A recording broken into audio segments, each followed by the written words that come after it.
So throughout your whole time of playing War Tycoon, did you ever wonder how many vehicles this game actually has? However, most importantly, did you ever wonder how many of these vehicles are actually paid in comparison to everything else in the game? Well, today we're going to be taking a look at how many vehicles there actually are inside the game and what percentage of every single category is actually paid, to actually try to figure out, is this game paid to win on top of this? So anyway, let's just jump right into it. Starting off with the tanks, there is actually quite a lot of the tanks, and I was able to count over 33, and a lot of these things are surprisingly limited, and 5 of these tanks are actually just fully paid that you have to spend money for, which adds up to 15% of the tanks actually being paid in the game. Now quickly moving into the unmanned systems, which is a very quick calculation. There's only 2 UGVs and there's 4 UAVs, which adds up to 6 unmanned vehicles in this game. Now next up we're going to be moving into the ground vehicles category, which also gets pretty interesting because there's over 28 ground vehicles in this game,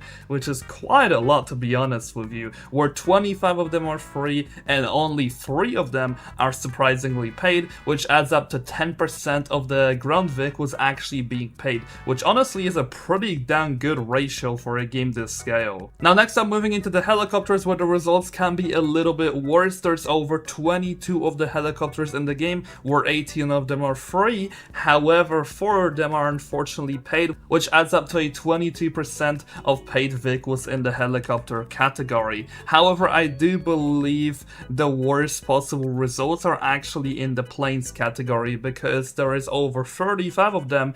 However, 26 of them are free and over 9 are paid, which means that 25% of the planes in this game are paid, which is honestly a pretty bad number, but that is probably the worst one that we're gonna be getting in this video. Now moving into the hovercrafts category, which only really has 5 vehicles and 1 of them is paid while the other 4 are free, and the percentage of the paid vehicles in this category is going to be 20%, which is honestly not that bad. There's only 1, but I really do hope that they're going to be adding more hovercrafts in the future. Now actually moving into the ships, there's over 12 ships in this game, where 9 of them are free and 3 of them are paid, which equals to a 25% of paid vehicles in this category. And now finally moving into the submarines, there's only really 4 of them, 3 of them are free and 1 of them is paid, which equals to a 25% of paid vehicles in this class. And lastly, of course, moving into the drones, which honestly I'm just gonna fly there at this point. I'm not gonna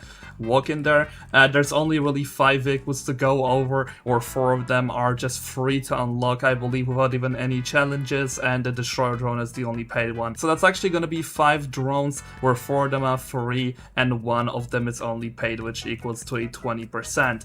Now finally, all of these vehicles will actually be together adding up to 150, but in comparison to War Thunder, War Tycoon still has a lot to do. However, one more calculation which I quickly wanted to do is to see how many vehicles in this game are overall going to be limited, and I was able to come up with 38 vehicles out of the 150. So that is actually going to be 25% of the game that's limited time. So basically 1/4 of the game you literally cannot unlock unless things are back on sale or whatever. So that's kind of annoying. But anyway guys, do let me know in the comment section down below if you'd like to see any more informational videos just like this one. I did actually come up with this a few hours ago, since I thought a video like this could be really fun. But yeah, I'll see you guys in the next one. Bye bye.